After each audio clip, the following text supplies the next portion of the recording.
വിശുദ്ധ മർക്കോസ് അറിയിച്ച സുവിശേഷം 2-ാം അധ്യായം 1 മുതൽ തിരുവചനങ്ങൾ. 4 പേർ തളർവാദ രോഗിയെ എടുത്തുകൊണ്ട് വരുന്നത് രോഗത്തിൻ്റെ ഗുരുതരാവസ്ഥയെ സൂചിപ്പിക്കുന്നു. മേൽക്കൂര പൊളിക്കുന്നത് രോഗശാന്തിക്ക് അപേക്ഷിക്കുന്നതിനെ കാണിക്കുന്നു. പാപമോചന വാക്കുകളും കിടക്കയും എടുത്ത് പോകുവാനുള്ള കൽപ്പനയാണ് സൗഖ്യദായകൻ്റെ പ്രവൃത്തി. കിടക്കയും എടുത്ത് പോകുന്നത് പൂർണ്ണമായി രോഗം സുഖപ്പെട്ടു എന്നതിൻ്റെ പ്രകടനമാണ്. പാപമോചനം കൊടുക്കാനുള്ള യേശുവിൻ്റെ അധികാരത്തെക്കുറിച്ചുള്ള സംശയം യേശു നൽകുന്ന സൗഖ്യം മൂലം ദൂരീകരിക്കപ്പെടുന്നു.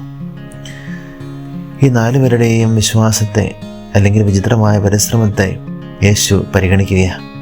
അവരുടെ വിശ്വാസം കണ്ട് എന്നത് ആ 4 പേരുടെ വിശ്വാസത്തെ ആയിരിക്കും പരാമർശിക്കുക.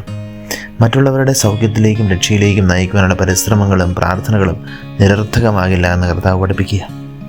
മറ്റുള്ളവരെ രക്ഷയിലേക്ക് സൗഖ്യത്തിലേക്ക് നയിക്കുവാൻ തക്കവിധമുള്ള ഒരു വിശ്വാസം പ്രാർത്ഥനയിലൂടെ അവർക്ക് നൽകുവാനായിട്ട് നമുക്ക് ഓരോരുത്തർക്കും സാധിക്കുന്നുണ്ടോ എന്ന് നമുക്ക് വിചിന്തനം ചെയ്യാം. നമ്മെ ജീവിക്കുന്ന കർത്താവായ യേശുവിന്റെ കൃപയും പിതാവായ ദൈവത്തിൻ്റെ സ്നേഹവും പരിശുദ്ധാത്മാവിൻ്റെ സഹവാസവും നിങ്ങൾ എല്ലാവരുടെയും കൂടെ ഉണ്ടായിരിക്കട്ടെ, ഇപ്പോഴും എപ്പോഴും നീക്കും.